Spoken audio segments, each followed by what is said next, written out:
लोक निर्माण विभाग वन विभाग की समीक्षा बैठक आज सचिवालय में सीएम धामी की अध्यक्षता में होगी बैठक। सशक्त उत्तराखंड के लक्ष्यों को हासिल करने पर होगा मंथन। आज सावन का पहला सोमवार शिवमय हुई देहरादून नगरी। भोर से लाइन में लगे भोले के भक्त, सभी शिवालयों में किया गया जलाभिषेक।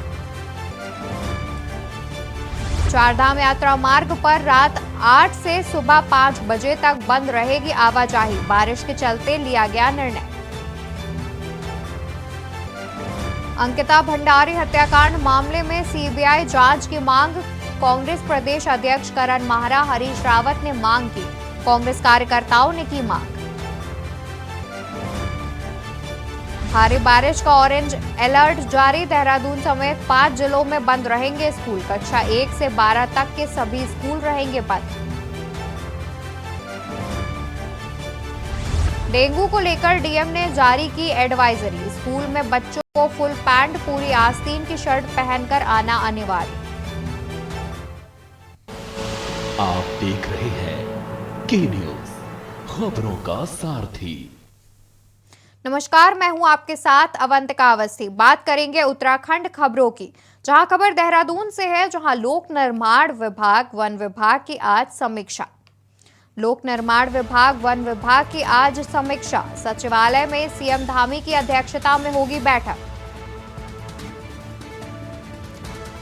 अल्प मध्य दीर्घकालिक रोड मैप की होगी समीक्षा।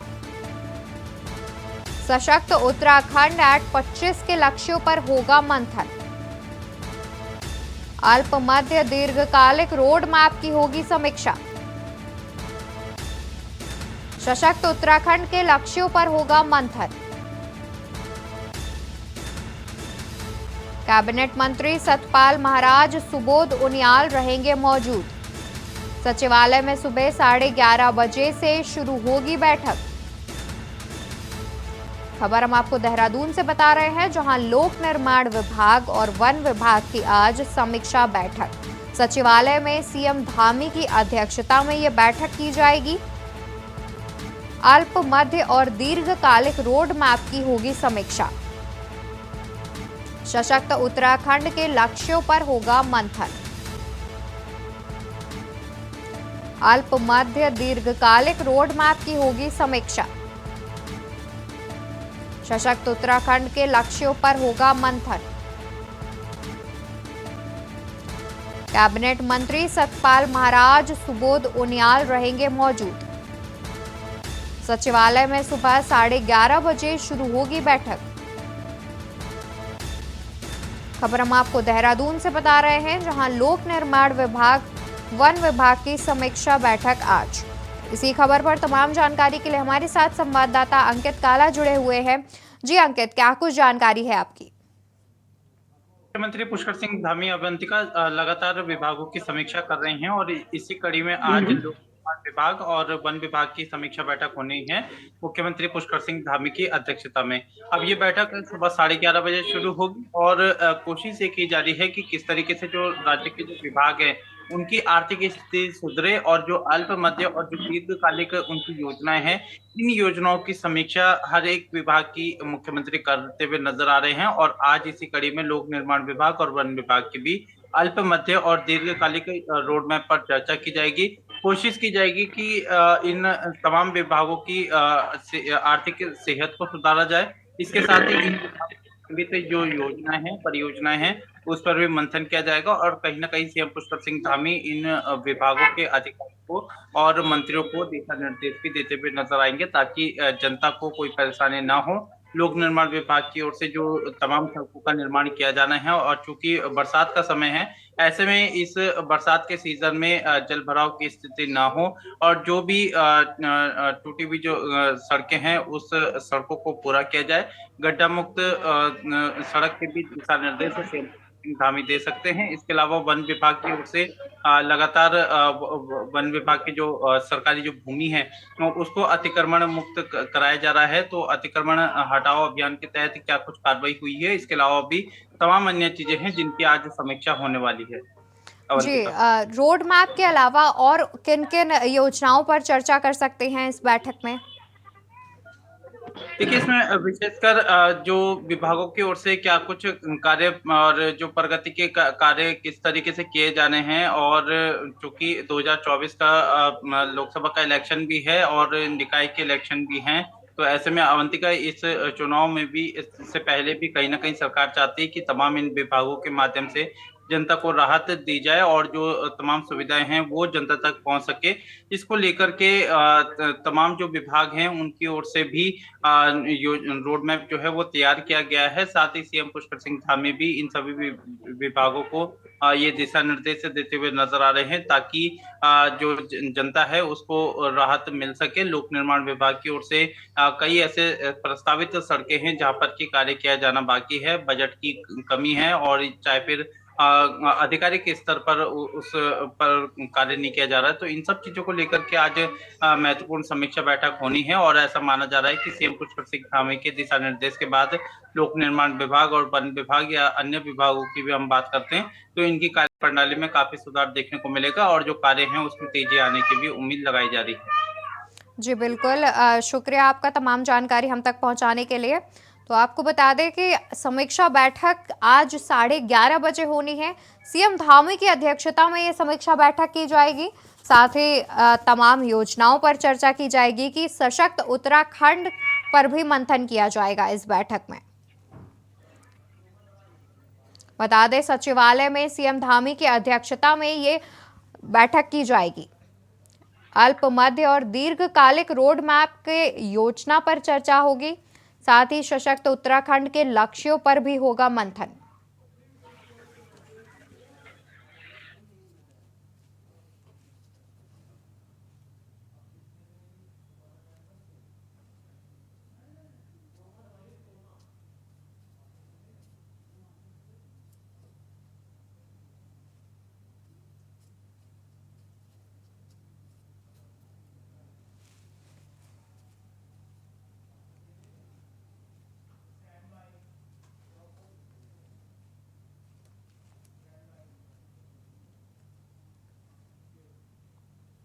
खबरों में आगे बढ़ते हैं और बात करते हैं लक्सर की, जहां आज सावन का पहला सोमवार। शिव मंदिरों में लगी श्रद्धालुओं की भीड़। पंचलेश्वर मंदिर, पथरेश्वर मंदिर में पूजा अर्चना। खबर लक्सर से है, जहां आज सावन का पहला सोमवार। शिव मंदिरों में लगी श्रद्धालुओं की भीड़। पंचलेश्वर मंदिर, पथरेश्वर मंदिर में हुई पूजा अर्चना। पहले सोमवार को लाइनों में लगकर श्रद्धालु कर रहे हैं भगवान शिव का दर्शन। श्रद्धालु भगवान शिव का जलाभिषेक कर उनसे आशीर्वाद लेकर अपने घरों को लौट रहे हैं। हर हर महादेव के जयकारों से शिव मंदिर सुबह से ही गूंज रहे हैं। सावन मास भगवान शिव को अत्यधिक प्रिय होता है। सावन में भगवान शिव की विधिवत पूजा करने का है विधान। खबर हम आपको लक्सर से बता रहे हैं, जहां सावन का आज पहला सोमवार। शिव मंदिरों में लगी श्रद्धालुओं की भीड़। पंचलेश्वर मंदिर, पथरेश्वर मंदिर में पूजा अर्चना। इस खबर पर तमाम जानकारी के लिए हमारे साथ संवाददाता रामगोपाल जुड़े हुए हैं। जी रामगोपाल, अभी किस प्रकार की उत्साह देखने को मिल रहा है श्रद्धालुओं में? बिल्कुल अवंतिका, देखिए क्योंकि सावन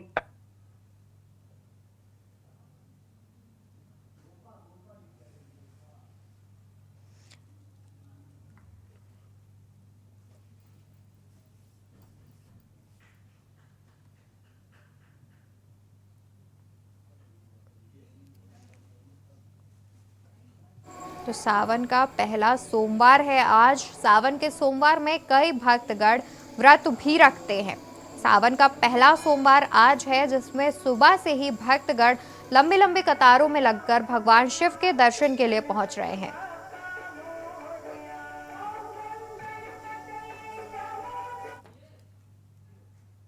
आगे बढ़ते हैं और बात करते हैं ऋषिकेश की, जहां आज सावन का पहला सोमवार।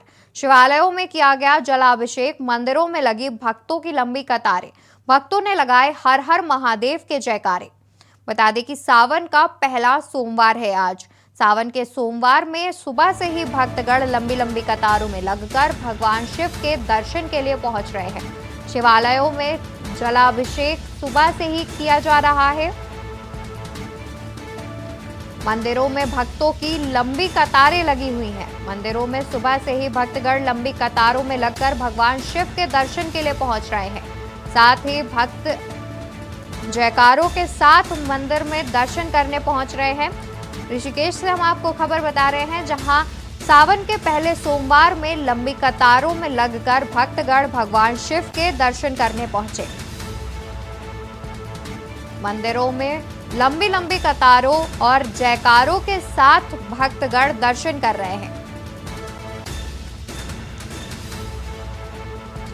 सावन का आज पहला सोमवार है। सावन के पहले सोमवार में सुबह से ही भक्तगण लंबी कतारों में लगकर भगवान शिव के दर्शन पूजन के लिए पहुंच रहे हैं।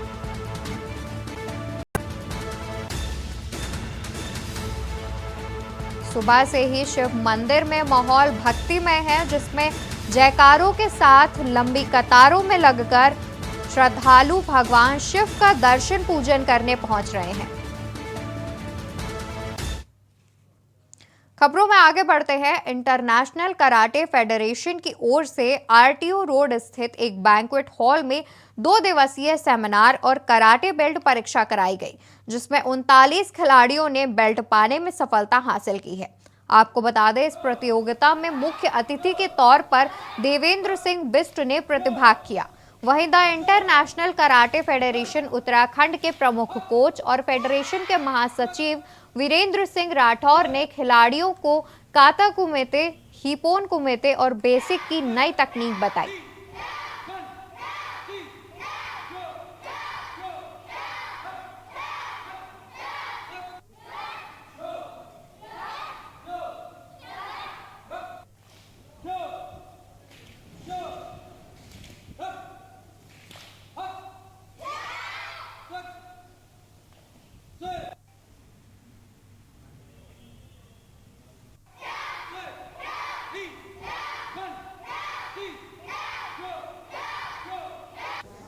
अपने मम्मी पापा का नाम रोशन करना चाहता हूँ और ब्लैक कमांडो बनना चाहता हूँ। अच्छा, आगे जा अपने पापा और अपना नाम रोशन करना चाहूँगी। हम इसके आगे भी लगातार करते रहेंगे। आपका नाम? अमृता कश्मीरा। से कि कराटे मतलब बहुत एक सेल्फ डिफेंस गेम है और सभी लड़कियों को कराटे सीखना बहुत ज़रूरी है। कराटे ही नहीं बल्कि सेल्फ डिफेंस ही बहुत ज़रूरी है, क्योंकि आजकल मतलब बहुत सारे ऐसे क्राइम हो जाते हैं कि मतलब बहुत दिक्कतें होती हैं। लड़कियों को बाहर ट्रैवल करना होता है, तो सेल्फ डिफेंस बहुत ज़रूरी है। मेरे हिसाब से कराटे हर एक लड़की को खेलना चाहिए। लड़की क्या, आजकल तो लड़कों को भी खेलना चाहिए कराटे। और ये एक सबसे अच्छा गेम है। एक तो हमारा फिटनेस भी हो जाता है और सेल्फ डिफेंस के लिए बहुत इम्पोर्टेंट है आजकल। लक्सर से हरिद्वार आने वाले कांवड़ियों के लिए आज से लागू होगा route driver plan. Haryana, Chandigarh, Punjab, Uttar Pradesh और दिल्ली से आने वाले सभी शिव भक्त लक्सर से होकर हरिद्वार पहुंचेंगे। डायवर्जन प्लान लागू होते ही लक्सर से होकर जाने वाले शिव भक्तों का लक्सर हाईवे पर लगा तांता।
देहरादून के मोती बाजार में कॉस्मेटिक की दुकान में आग लग गई। सूचना पर पहुंची फायर सर्विस ने बमुश्किल आग पर काबू पाया। पुलिस के अनुसार स्थानीय लोगों ने मोती बाजार में अरविंद गोयल की दुकान के अंदर से आग की लपटें बाहर आती देखी। सूचना पर पहुंचे फायर कर्मियों ने करीब 1 घंटे की मशक्कत के बाद आग पर काबू पाया। आग लगने का कारण शॉर्ट सर्किट बताया जा रहा है। आग के कारण दुकान का सारा सामान जल गया है।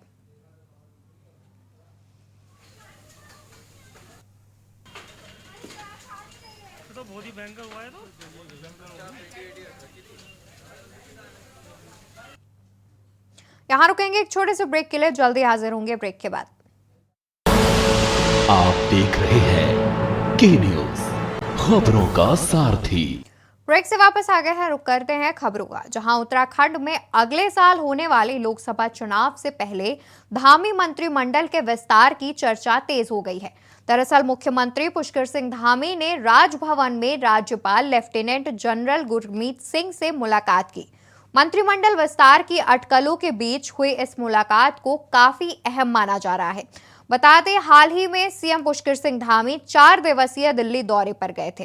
सीएम धामी ने प्रधानमंत्री नरेंद्र मोदी, गृह मंत्री अमित शाह, भाजपा के राष्ट्रीय अध्यक्ष जेपी नड्डा, महामंत्री संगठन बीएल संतोष समेत कई नेताओं से मुलाकात की थी। इन मुलाकातों के बाद से ही चर्चाएं चल रही थी कि कभी भी मंत्रिमंडल का विस्तार किया जा सकता है। बता दें कि धामी कैबिनेट में 4 पद खाली चल रहे हैं।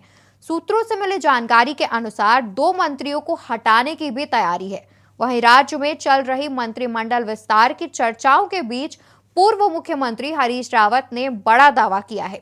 हरीश रावत का कहना है कि मुख्यमंत्री पुष्कर सिंह धामी जैसे ही मंत्रिमंडल का विस्तार करेंगे, वैसे ही उनकी सरकार गिर जाएगी। देखिए ये रिपोर्ट।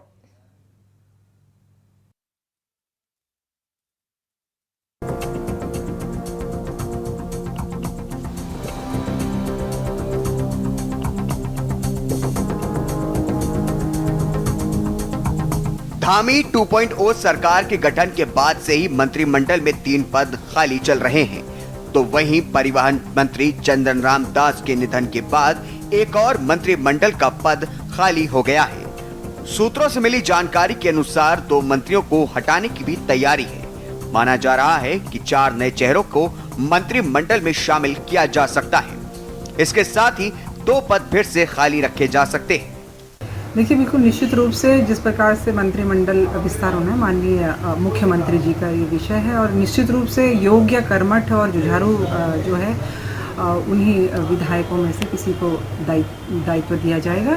और जिस प्रकार से माननीय हरीश रावत जी कह रहे हैं, शायद वो अपना उनके समय में धड़ाम और से उनके जो मंत्रियों ने और उनके विधायकों ने उनको छोड़ा था, ऐसा यहाँ कुछ भी नहीं होने वाला। साथ में हम क्योंकि चाहे मंत्रिमंडल विस्तार हो, चाहे और अन्य जो हमारे कल जो कैबिनेट में प्रस्ताव पास किए, निश्चित रूप से जनता के लिए आने वाले समय में जो हम बिल्कुल चाहते हैं कि एक सेवा भाव से जनता के बीच में जो उनकी समस्याएं, उनका समाधान करने के लिए हम काम कर। वहीं राज्य में चल रही मंत्रिमंडल विस्तार की चर्चाओं के बीच पूर्व मुख्यमंत्री हरीश रावत ने बड़ा दावा किया है। हरीश रावत का कहना है कि मुख्यमंत्री पुष्कर सिंह धामी जैसे ही मंत्रिमंडल का विस्तार करेंगे, वैसे ही उनकी सरकार गिर जाएगी। हरीश रावत ने कहा कि पुष्कर सिंह धामी ने अब तक समझदारी से सरकार चलाई है, इसलिए उन्होंने मंत्रिमंडल में 3 पदों को अब तक खाली रखा। आपको बता दें कि भाजपा सरकार की 2022 विधानसभा चुनाव में हुई प्रचंड जीत के बाद मुख्यमंत्री बने पुष्कर सिंह धामी ने मंत्रिमंडल विस्तार में केवल 8 मंत्रियों को ही जगह दी थी और 3 पद खाली थे। लेकिन हाल ही में परिवहन मंत्री चंदन राम दास के आकस्मिक निधन के बाद धामी कैबिनेट में 4 मंत्री पद अभी भी खाली हैं। वहीं भाजपा ने हरीश रावत के इस बयान पर जमकर आलोचना की है। ये समझदारी का काम कर रहे हैं। यदि जैसे ये भरेंगे, ये सरकार भड़ाम से गिर जाएगी। तो इसलिए धामी जी यदि कोई उनको सिखा रहा है तो ठीक सिखा रहा है कि जो है 2-3 पद खाली रखो ताकि उनकी सरकार बची रहे। साहु जी जो कह रहे हैं वो अपने अनुभव को साझा कर रहे हैं, क्योंकि उन्होंने हमेशा तोड़ फोड़ की राजनीति को प्राथमिकता दी है और उसी के वजह से वो आज कई जांचों का भी सामना कर रहे हैं। लेकिन भारतीय जनता पार्टी एक बहुत ही अनुशासित पार्टी है और भारतीय जनता पार्टी में जो भी कार्यकर्ता है या पदाधिकारी है या हमारे जनप्रतिनिधि हैं, वो सेवा के काम के लिए पार्टी में काम करते हैं। कि मंत्रिमंडल में विस्तार की जो चर्चाएं हैं उस पर आम आदमी पार्टी का ये कहना है कि देखिए 2 साल बीत जाने के बाद भी अभी तक पूर्ण तरीके से मंत्रिमंडल का विस्तार नहीं हो पाया है। साथ ही पिछले कार्यकाल की भी अगर हम बात करें तो भी पिछले 3-4 सालों तक मंत्रिमंडल लटकाए रखा गया। क्या भारतीय जनता पार्टी के अंदर गुटबाजी है जिस वजह से भाजपा चाहे वो केंद्र में हो चाहे राज्य की हो, वो मंत्रिमंडल विस्तार से डरती है? दूसरा, कहीं ऐसा तो नहीं कि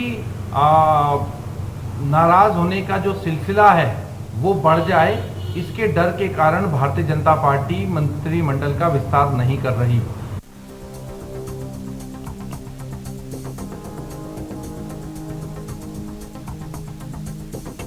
कुल मिलाकर राज्य में धामी कैबिनेट के विस्तार की चर्चाएं तेज हो गई हैं। सवाल ये है कि क्या बीजेपी चुनावी साल में मंत्रिमंडल का विस्तार कर पाएगी? क्या भाजपा पार्टी के भीतर चल रही नाराजगी की वजह से ही कैबिनेट का विस्तार नहीं कर रही है? क्या हरीश रावत का बयान भाजपा के भीतर किसी बड़े ज्वालामुखी के फटने का अंदेशा तो नहीं कर रहा? Uttarakhand desk report. उत्तराखंड खबरों में मेरे साथ फिलहाल इतना ही। आप देखते रहिए के न्यूज़।